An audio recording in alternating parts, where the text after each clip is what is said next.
Olá, estudantes! Tudo bem com vocês? Mais uma aula de customização e arte que nós vamos apresentar para vocês. E a gente espera que vocês produzam muitas coisas interessantes. Eu sou a professora Thaís. Olá, eu sou o professor Marcos. Sejam bem-vindos, então, a mais uma aula.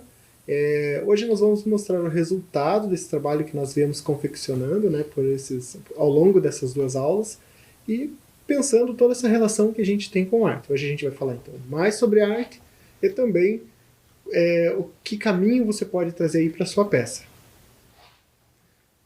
Para isso, nós vamos precisar, então, desses materiais para a aula de hoje. Bom, para quem já selecionou lá o tecido, já trabalhou com ele, você vai precisar dele para a gente concluir a atividade.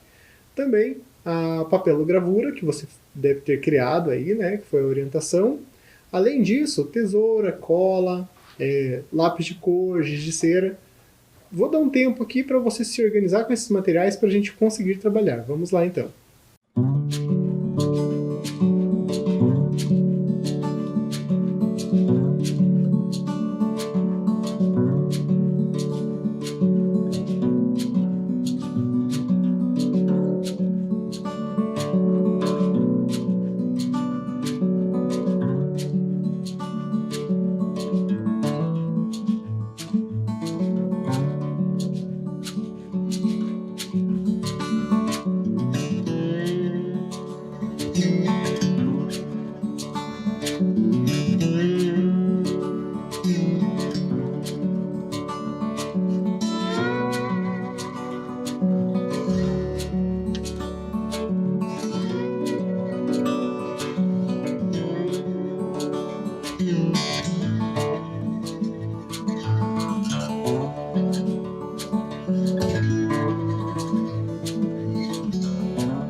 Então vamos lá, começando com o material que você tiver à mão e sempre pensando nas possibilidades que você pode fazer ao longo desse processo que não tem fim, é infinito.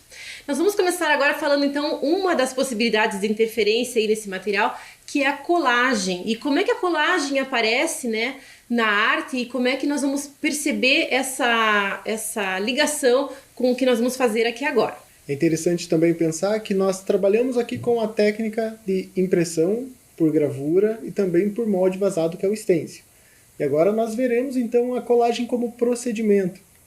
Bom, fazendo então essa retomada histórica da colagem, o Pablo Picasso, né, Thaís, é tido como o precursor da técnica. A gente tem essa obra que está na tela, que é tida como a primeira obra de colagem. Observem os elementos que compõem essa obra. Vocês reconhecem alguma coisa que ali está? Vou chamar a atenção de vocês para aquela trama que tem embaixo ali, né? Aquele trançado. Não é comum. Trata-se então de uma imagem de uma cadeira, né? Você já deve ter visto cadeiras que têm esse tipo de trançado. É palhinha, né? Exato. Que chama. Outra coisa aqui é a cena que o Picasso está retratando, né? Trata-se de uma cena de um café da manhã. Não sei se você vai conseguir identificar ali os elementos, mas a gente vê ali o desenho, a pintura de copos, também tem uma jarra ali mais ao centro, na parte superior, não sei se você consegue ver. Também temos ali algo que parece ser uma fruta cítrica, né? Ou um limão, ou uma laranja. Então, a ideia aqui do Picasso era trazer esse momento, um fragmento do dia a dia. A palavra Joe ali é a abreviação de jornal. Então, mais uma referência a algo cotidiano. O Picasso, então, estreia esse espaço da pintura como algo do cotidiano. Ele traz esses elementos do cotidiano para o espaço representativo. E até essa ideia do fragmento, né, que ele traz ali nessa referência ao cubismo, né, que ele vai trazendo nas imagens. E outra questão muito interessante é a moldura que ele acaba colocando nessa imagem, que é uma corda, que ele acaba aderindo esse material para esse objeto artístico que ele produz ali. E isso vai muito se assemelhar com uma técnica diferente, né, Marcos, que é o assemblage, né, que nós vamos ver agora. A assemblagem, então, como a colagem trabalha com esses materiais e vai justapondo, sobrepondo, algo peculiar da assemblagem é que ela trabalha com elementos tridimensionais. Observem ali as medidas desse trabalho. Trata-se do trabalho do Miguel Moreira e Silva. Então ele usa inclusive imagens aqui, né, que a gente já reconhece como a Mona Lisa e outros objetos, e as medidas são 49,5 por 40,5 por 7,5. Então é um objeto tridimensional, né? A assemblagem, então, também traz elementos aí do cotidiano e aqui ícones que a gente pode reconhecer até dessa ideia do coletivo, né, imagético, simbólico aqui, principalmente da história da arte, quando ele coloca ali a Mona Lisa. Alguns procedimentos bem comuns em qualquer tipo de colagem, quando a gente fala qualquer tipo de colagem, pode ser aqui usando uma tela, ou pode ser uma colagem digital, por que não? Pode ser também pensando a colagem já para o espaço, na instalação, mas enfim. Todo tipo de colagem vai lidar com esses procedimentos. Então, recortar, colar, justapor, sobrepor, encaixar, a transparência, a opacidade, fragmentar, a unidade da obra, a sequencialidade dos elementos, tudo isso aparece em todo tipo de colagem. É um processo bem democrático, né? A colagem, tanto a gente pode fazer com materiais super simples, né? Que você tem em casa, como papel, ampliar para o tecido e, de repente, como o Marcos falou, na colagem digital. E esses procedimentos vão acompanhar a colagem em qualquer técnica, em qualquer ferramenta que você usar para ter um resultado final. E o muito bacana da colagem é que ela é personalizada. Né? Ninguém vai conseguir fazer uma colagem exatamente igual a de outra pessoa. E isso é muito interessante e isso nos interessa para o trabalho de hoje também. Verdade. Inclusive, hoje a gente vai trazer para pensar aqui um elemento visual, né, que é a textura. Assim como lá na primeira aula de customização e arte nós falamos da cor, né, e na segunda nós ampliamos aqui para o desenho, né, aqui a gente vai pensar um pouco mais na textura, que é essa justaposição de materiais diferentes. Então, o que é a textura? É o elemento que expressa a qualidade tátil das superfícies dos objetos. A palavra textura tem origem no ato de tecer. As texturas podem ser visuais, no caso óticas, ou táteis. Então, por exemplo, uma pintura que cria o efeito de maciez de uma pétala de rosa, ou mesmo o pelo de um cachorrinho. Então, quando você faz isso na pintura, você está apenas iludindo o espectador daquela textura, porque ela não é tátil, né? É a tinta sobre a superfície. Temos aqui um exemplo, né, gráfico com desenhos dos mais variados tipos de texturas e dos artifícios que são usados para criar texturas. Então, pontos, linhas, né, formas diversas, tudo isso pode ser empregado para construir essas superfícies, essas texturas, né? E a qualidade dessa linha, né, e a aproximação, né, no espaço vai determinar outros tipos de texturas. Então, possibilita diversas combinações. Verdade. É interessante também agora pensar nas texturas que estão aí na sua casa. De repente você pode observar aí no lugar que você está, né? Quais texturas compõem? Tipos variados de tecidos, a parede da sua casa, de repente, se for de madeira é uma coisa, se for de alvenaria é outra coisa, de repente já tem uma textura sobre ela. Então só aí nesse espaço que você está, quantas texturas você pode reconhecer? São coisas que são macias, né? Coisas mais ásperas, de repente metálicas, mais frias ou mais quentes. Tudo isso também conta na textura. Como esse trabalho da Teca, né, Thaís? Então nesse trabalho aqui já temos uma dimensão maior dessa ideia de textura, né? Então, justamente essa ideia de você sentir a textura e já pensar em como é que ela é representada visualmente, Essa artista, que é a Teca Sandrini, ela já vai trazer uma nova concepção, vai trazer um olhar diferenciado para esse objeto que é o travesseiro. Vocês estão vendo ali 3 travesseiros, né? Que estão ali, parecem afofados ali em cima de 3 banquetinhas. Ela dá o nome para essa obra de Afeto 2, né? Porque ela fez uma exposição que trabalha justamente essa ideia do afeto. E esse objeto, o travesseiro, para ela tem um valor muito importante na trajetória dela como artista, na trajetória dela como pessoa. Porque o objeto travesseiro traz para ela, remete a ela o cuidado que ela teve com o marido nos seus últimos momentos de vida. E aqui ela traz essa ideia da maciez do travesseiro, né, do conforto do travesseiro, do cuidado, ela traz em pedra. Então aqui ela já transforma essa ideia de textura, que tem justamente essa ideia da arte, né, de trazer essa brincadeira e mudar a concepção do objeto a partir da textura. Interessante que é possível subverter qualquer tipo de material.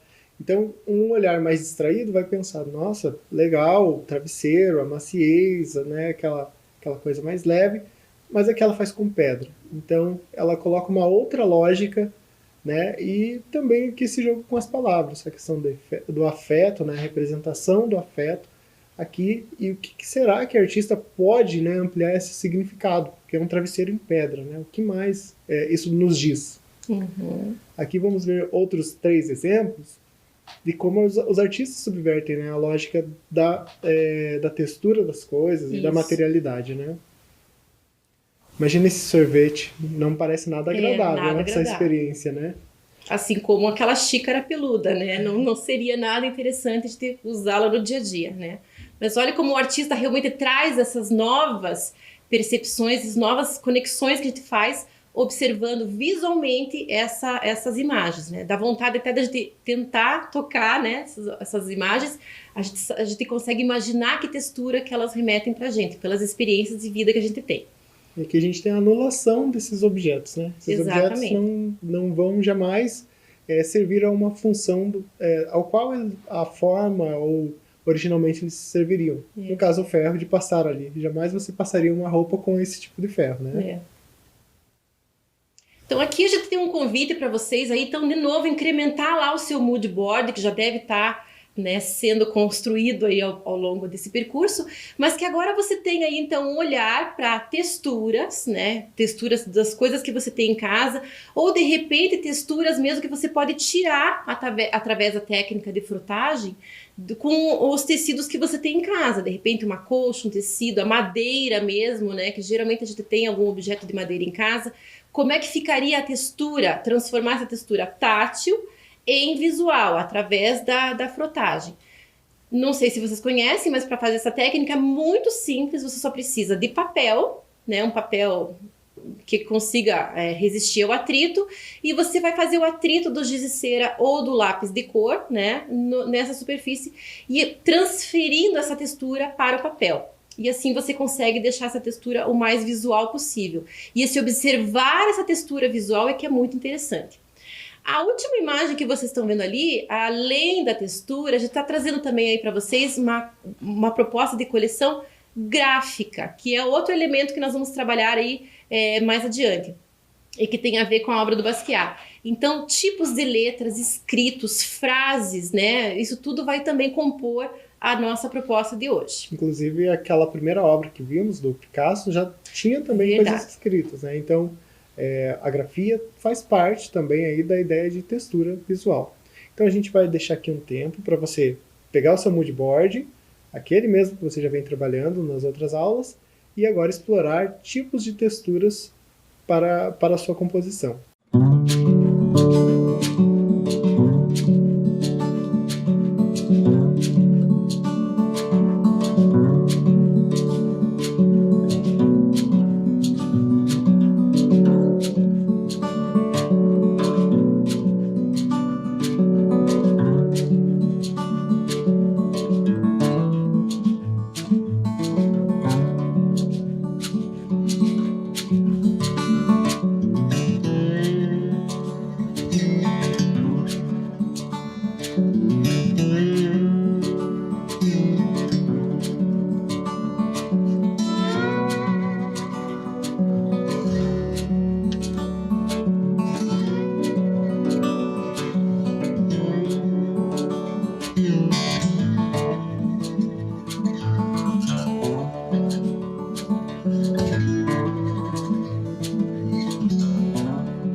Bom, eu espero que você tenha conseguido explorar o máximo possível de texturas. É um exercício contínuo, né? Você pode ir ampliando conforme você vai lembrando aí, tá bom? Agora nós vamos reconectar ao nosso motivo central. Nós começamos lá trabalhando com o artista Basquiat e agora nós vamos ver um vídeo que conta um pouquinho mais da história dele e nós aproveitamos com esse vídeo para mostrar como você pode se apropriar dessa estética da arte de rua, né? Então ali a gente vai ver com o vídeo algumas ideias, tá bom?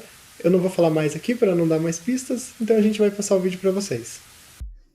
Então, gente, navegando aqui no Google Street View, é possível então conhecer lugares que a gente nunca foi e ter uma experiência muito próxima do real, né? Pelo menos em relação a esse espaço e as imagens que compõem essa fachada, tá? Bom, a rua aqui é Great St. John's, fica em Nova York. Aqui percebam que essa imagem foi capturada em outubro de 2019, então já tem alguns anos aqui. A ideia é mostrar um pouco da dinâmica de como essas coisas mudam. A fachada permanece inalterada, então como ela estava em 2019, praticamente ela não sofreu alterações. Aqui é a rua, mostrando para vocês, tá? Só para ter uma ideia geral, aqui uma panorâmica, né? Bem, o que interessa é esse prédio aqui do meio e algumas coisas que a gente vai pensar a partir dele. Vou ampliar aqui para vocês verem. Então percebam que tem bastante inscrições sobre esse prédio, né? Tem também aqui algumas pinturas, como é o caso dessa figura. Aqui, por acaso, essa figura é o Basquiat e algumas referências a ele.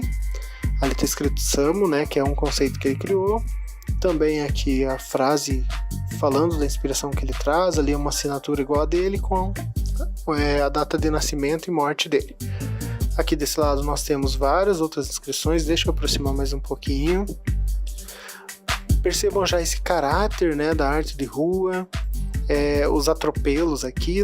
Então você tem uma coisa num determinado momento e essa coisa vai sofrer algumas sobreposições e algumas coisas vão se perdendo, e isso é comum como conceito. A rua é uma grande colagem, né? Por que não pensar assim, que vai registrando essa memória, essa passagem de tempo.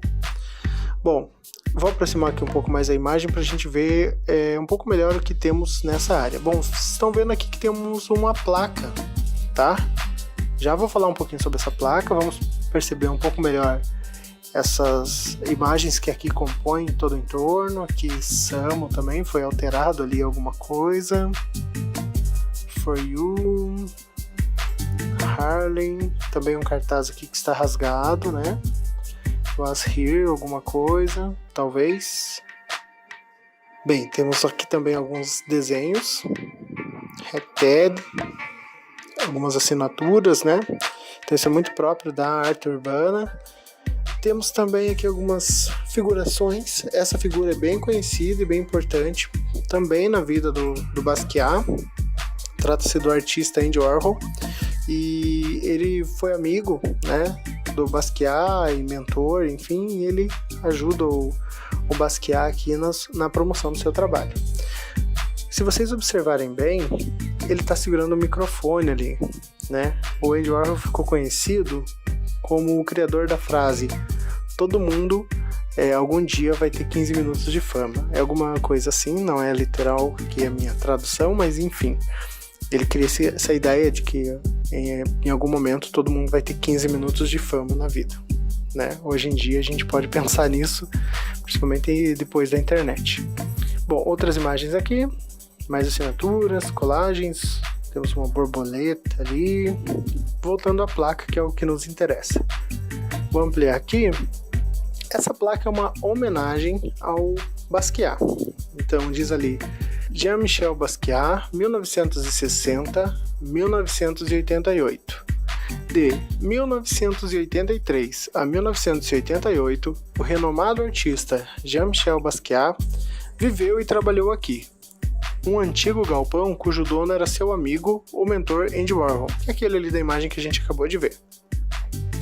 Tanto as pinturas de Basquiat quanto outros dos seus trabalhos desafiam a arte maior, ou seja, aquela arte elitizada, né, tida como uma arte importante, e uma arte menor, ou seja, uma arte menos importante, que se aproxima de trabalhos artesanais.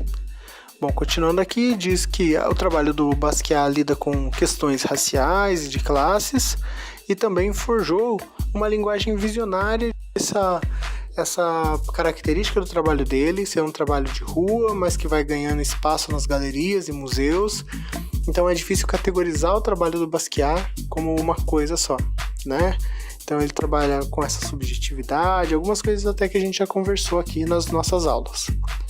Bem, diz também aqui, só concluindo, que a placa foi colocada pela Greenwich Village Society para a preservação histórica com o generoso apoio da Two Boots Foundation. Tá? É isso o que está aqui na placa. Nós vamos continuando aqui, voltando aqui à fachada como um todo, né? Agora que a gente já conhece um pouco, esse lugar foi o estúdio em que o Basquiat trabalhou de 83 até 88. Era um galpão cujo proprietário era o Andy Warhol, como diz aqui a placa, né? Então o Andy Warhol doou o espaço, né? Cedeu o espaço para que o Basquiat aqui fizesse sua obra, por isso que a rua ficou conhecida. Outro detalhe. Observem aqui que essa imagem da fachada que nós vemos aproximada é de 2017. A outra é de 2019. O detalhe interessante é como a rua muda, né, com o passar dos anos. E aqui a gente vê isso na prática, como muitas coisas aqui já mudaram, se perderam. Esse desenho aqui, por exemplo, sobre a placa, ó, em 2019 ele já não existe mais. Bom, era isso que eu tinha para falar para vocês, gente. Espero que inspiração aí para o trabalho que vocês vão criar. Valeu! Bom, espero que vocês tenham gostado aí de conhecer um pouco mais, né, sobre o trabalho do Basquiat, aqui o lugar que ele trabalhou, né, e como isso já vai ganhando também um significado. É interessante que ali no vídeo a gente também tem uma ideia do visual ali daquele espaço. E como a gente pode se apropriar disso no nosso processo criativo, né, Thaís?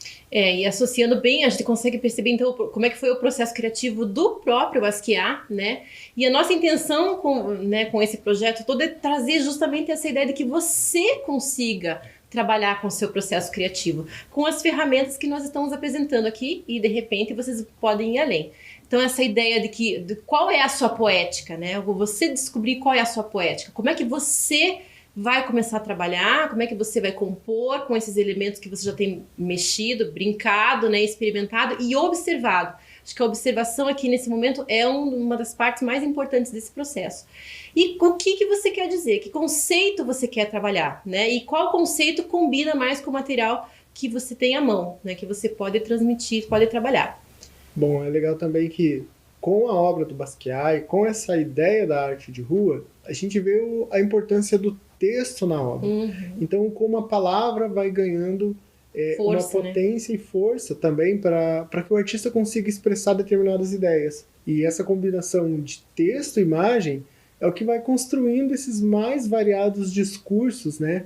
E isso é interessante você agora começar a pensar como utilizar o texto no seu trabalho. Ainda sobre o texto, né? O que é um texto? A gente pode fazer as mais diversas relações com o texto, a começar por textura, que é esse elemento que a gente já viu aqui. A palavra texto tem relação também com textura, inclusive com tecer. O que é tecer? Bem, a gente está desde o início trabalhando sobre um tecido, né? Vejam essa relação que as palavras vão ganhando umas com as outras e como isso vai ampliando o significado. Texto também pode se referir a tramas gráficas. Você já pensou como um texto é um desenho? Não deixa de ser um desenho, né? Tramas gráficas, por sua vez, têm relação com rede. A gente também vai ampliando assim, o sentido de rede, pensando que hoje em dia é tão comum, né, em dias de internet, a gente pensar em rede, essa rede global que é a internet, mas rede pode também ser algo mais local.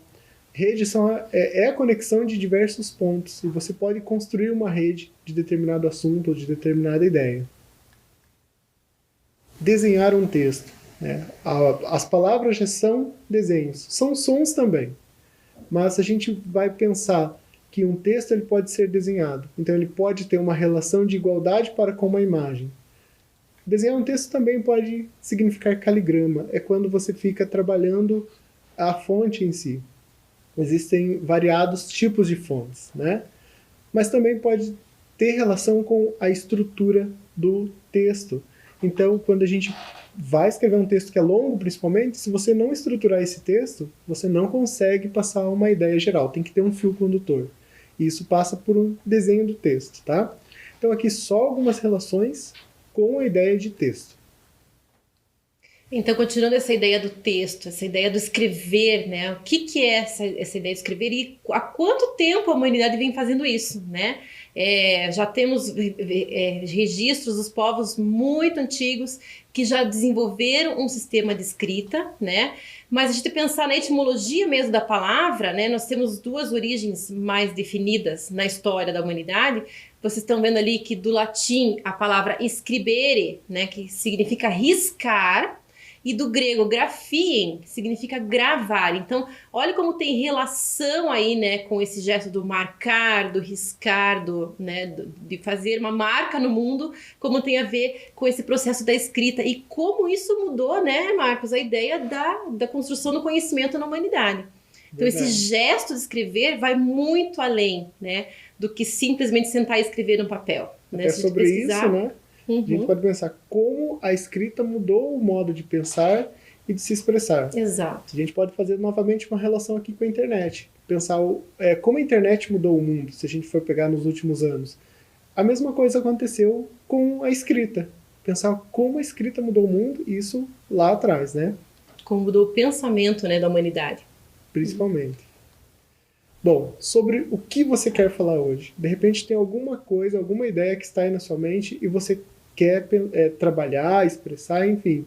A primeira questão é o que você quer falar hoje. E a segunda questão é como falar. Que técnicas que eu vou usar para falar. Tá? Que meios eu vou usar para transmitir essa minha ideia e expressar essa minha ideia. E aqui também pode entrar, então, a ideia também de você escrever mesmo no papel e anotar essas ideias, aquilo que você quer dizer para o mundo, o que você quer mostrar, o que você quer contar, e de repente também já ir alimentando lá o seu mood board, já pensando em como é que você vai trabalhar e que técnicas que você vai usar para dizer essa sua ideia para o mundo. O que você quer falar, o que você quer expressar. Então, eu acho que 1 minutinho é suficiente para você, então, anotar uma ideia de algo que você vem pensando nesses últimos dias e de repente você gostaria de expressar de algum meio. Vamos lá.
Então, agora, pensando, né, no processo da escrita e como a escrita interfere na arte, né, e no processo de construção do conhecimento artístico e do pensamento artístico, a gente vai, então, rever o nosso amigo Basquiat, então já é nosso conhecido aí das nossas outras aulas, então como é que ele se apropria desse processo de escrita e os outros elementos formais para dizer aquilo que ele queria dizer para o mundo, né? Aquela arte transgressora, aquela arte né, que ele falava muito, como a gente viu no vídeo lá, aquela ideia de falar sobre as diferenças entre as pessoas, entre a diferença de classe, a diferença de raça, e como a arte contribuiu muito nesse processo de expressão do Basquiat. Ele usou muito esse recurso para dizer aquilo que ele queria. Verdade. Não só o Basquiat, mas Leonilson, que é um artista brasileiro, é um outro exemplo disso. O Leonilson sempre combina as palavras com as imagens. Então, os desenhos que ele produz, inclusive os bordados que ele faz, normalmente estão carregados de texto, né? Muitos textos são bem subjetivos, bem poéticos, mas eles acabam trazendo, né, e reforçando certos aspectos do trabalho do Leonilson, que pensa o processo, que pensa subjetividade, né? Algumas coisas aqui que a gente também já trabalhou com relação ao Basquiat. E aqui fica muito nítido, né, na obra do Leonilson, como que o bordado, né, como desenhar com a linha do bordado tem a ver com o processo da escrita e com o processo de desenho em si, né? Então, como ele traz isso, né, essa força da linha através do bordado e através da palavra também na obra dele. O que acontece também na obra do Bispo do Rosário, né? Sim. Então, o Arthur Bispo do Rosário, que foi um artista muito importante também essa referência aí de escrever, de mostrar o que eu quero dizer para o mundo, né? E que ele se apropria desses elementos da linguagem tátil, né? Linguagem visual, têxtil, e ele vai se apropriando disso. E essa é uma das criações mais emblemáticas, né? Da trajetória dele, da arte, que é esse manto, que ele chamou de manto de apresentação. E esse manto de apresentação, então, ele vai ali compondo durante muito tempo, porque ele teve uma trajetória em que ele passou um período num hospital psiquiátrico, e nesse lugar ele foi desenvolvendo essa poética, ele foi colocando nesse manto e nesse tecido, e em outros elementos também que ele tinha, mas através da costura, do bordado, da linha, né, confeccionada nesse tecido, ele vai contando histórias, vai falando assim, uma narrativa muito grande. E aqui nessa imagem que vocês estão vendo é o verso desse manto de apresentação. Então a parte de dentro ele também bordou com o nome de pessoas assim que apareceram na história dele lá e que tiveram importância na vida dele também. Então olha como a força da escrita, a força do nome, a força da linha aparece aqui na obra do Bispo do Rosário. Também na rua, né, vários artistas têm se apropriado de outras técnicas. A gente já conhece bem o grafite, a gente conhece o stencil, o lambe-lambe, né, que são aqueles cartazes. E agora, mais recentemente, algumas pessoas têm feito bordados na rua. Então, como é o caso aqui do coletivo Meio Fio. Essas imagens que vocês estão vendo são feitas a partir de técnicas de bordar. O coletivo Meio Fio é um grupo, né, de artistas que trabalham com obras manuais, principalmente bordado, crochê, essas coisas, e elas estão pensando outros suportes para esse tipo de trabalho manual. E elas trazem isso para a rua e combinam e recombinam com a arte que já está na rua. Então, pensando o grafite, pensando as paredes da rua, elas trazem esse trabalho. E pensando nessa ideia do grafite, né, na rua, dessa arte transgressora e de trazer, né, essa arte de rua, essa intervenção, todas essas ideias. Também temos a Karen Dolores, né, que é outra artista que também trabalha com bordado e faz justamente essa ideia de trazer o bordado como intervenção na parede, como se fosse um grafite. E a gente faz essa relação, né? Puxa, o bordado, né? O tecido, o tecer, lembra uma coisa delicada, lembra uma coisa antiga, né? Remete lá ao carinho, ao afeto das avós. E ela traz isso para a rua. E nessa imagem que vocês estão vendo, inclusive, ela traz aí uma discussão a respeito do papel da arte mesmo, e o papel do artesanato, e o papel do próprio bordado, do crochê, na arte. Essa artista é uma artista muito questionadora, então muitas coisas que acontecem, né, situações políticas, situações sociais, ela acaba fazendo realmente uma interferência, ela acaba fazendo alguma coisa com o bordado, com o crochê, que é o carro-chefe do trabalho dela, e ela trazendo isso para a rua, trazendo isso para a parede, ela transforma, ela tira totalmente essa aura do delicado e traz assim para essa arte mais transgressora, como é o grafite que a gente conhece. Então, pensando em todas essas ideias que a gente viu, né, até aqui, pensando essa relação de texto, imagem, a arte da rua, a estética da rua, nós vamos voltar então ao nosso trabalho, né, que a gente vem customizando essa peça de tecido a partir de algum tempo. Então eu vou passar aqui a imagem. Então nós começamos criando a matriz, a papelogravura, que aqui a minha já está entintada, tá? Mas a gente começou ali com essa matriz, só lembrando que uma matriz de qualquer tipo de gravura precisa estar espelhada, precisa estar invertida, tá, gente? Para que a impressão saia de um modo correto. Bom, você precisou ou vai precisar, caso você não tenha ainda feito a impressão da papelogravura, de pincéis, um rolinho também para entintar a matriz, tinta, logicamente, das cores que você quiser, tá bom? Você vai precisar de um pote para pôr água aí também, para colocar tinta, para você conseguir molhar o rolinho, e pano para fazer a limpeza, tá? Então aqui todo o material que você vai necessitar. Lembram que primeiramente eu havia feito um tie-dye e aí ele havia ficado muito claro. E nós resolvemos então fazer uma segunda versão, por isso que hoje nós temos aqui 2 tecidos. Nós fizemos um que aí a cor ficou mais forte, né? Pensando que estava um pouco distante da paleta de cores do Basquiat. Aqui já é o resultado com a impressão da papelogravura. Então foi feita uma impressão, uma sobreposição simples. Aqui novamente, né, o resultado. E aí ficou aquele espaço no centro que na aula anterior nós havíamos sugerido que você fizesse algo no centro, né? Então nós optamos por fazer então uma máscara de stencil, aqui está, uma máscara de stencil.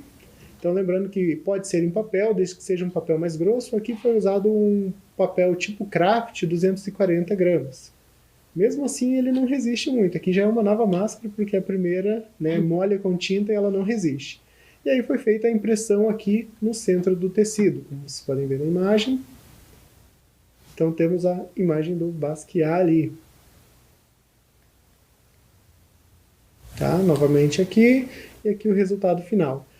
Observe que tem 2 elementos ali que foram agregados, até já pensando nessa ideia da colagem, né? Temos ali aquela coroa, que é um símbolo, era uma dos componentes da assinatura do Basquiat, e também aquele dinossaurinho, que é um ícone que ele usa frequentemente nessas pinturas. Esses 2 elementos foram colados, são termocolantes, tá? Então pensando nessa ideia daquilo que você pode sobrepor ao teu tecido. Não tem fim, você pode colar coisas, agregar coisas. Bordar, inclusive, né? Costurar, enfim, você pode fazer outras intervenções. O que vai escrito também, né, Thaís? Pode escrever qualquer coisa. Pode escrever qualquer coisa. Lembrando aquela ideia da poética, né? Que você pode realmente mostrar o que você quer falar, né? O que você quer dizer e o que você quer que apareça aqui nesse teu tecido. Que a gente sugeriu lá na primeira aula que poderia ser uma camiseta ou poderia ser uma bandana, né? Ou um lenço também, né? O pessoal tem usado, às vezes, amarrado na própria calça. Aí as possibilidades de uso são infinitas, né? Você pode usar como lenço mesmo, você pode fazer alguma coisa, né? Amarrar. Não sei se ficou dobrado certo, mas não sei só também. Usando aqui, mas só pra gente ver, né, o que a gente pode fazer. Dá para colocar, né, na cintura, dá para fazer maior, menor. Aí dá para brincar, né? A ideia é justamente essa, brincar e se divertir com as possibilidades. E de repente aí você tem um negócio nas mãos, né? De repente você pode criar uma coisa totalmente personalizada, totalmente nova, que ninguém pensou ainda. Então eu acho que é isso, né, Thaís? Nós estamos encerrando aqui. Esperamos que vocês tenham gostado dessas aulas de arte e customização. Tá bom? Mais alguma coisa? Eu acho assim que fica a nossa mensagem, né? Que a gente quer que realmente a arte entre na sua vida, que a arte entre no seu processo criativo, que você pense e conheça, porque quanto mais você conhecer sobre arte, mais isso vai influenciar nas suas escolhas, nas melhores escolhas que você vai fazer na sua vida. Agradecemos e até logo. Até.